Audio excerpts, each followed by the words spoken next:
L'avenir, c'est le nom de la sculpture qui trône place Francheville à Périgueux. Un jeune couple, main dans la main.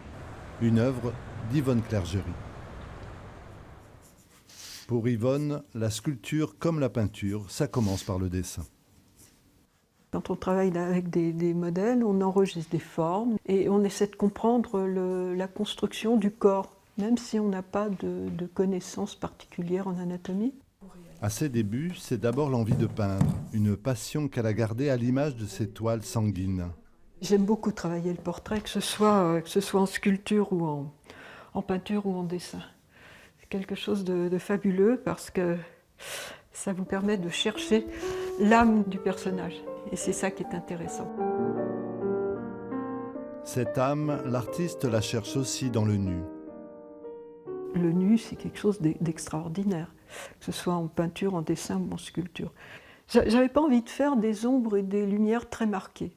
Donc je me suis servi du grain du papier pour obtenir une espèce de base un petit peu diffuse. Yvonne Clergerie habite à la fois en région parisienne et ici en Dordogne, à Sainte-Trie, dans le village de sa grand-mère.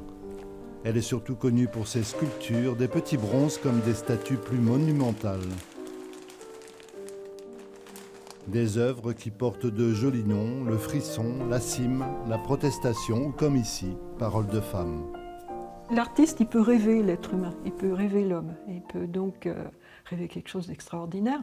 Alors ça peut paraître utopique, mais vous savez, je crois que toutes les belles réalisations, elles ont commencé par de l'utopie. Les œuvres d'Yvonne Clergerie sont visibles au MAP de Périgueux en compagnie de 6 autres artistes.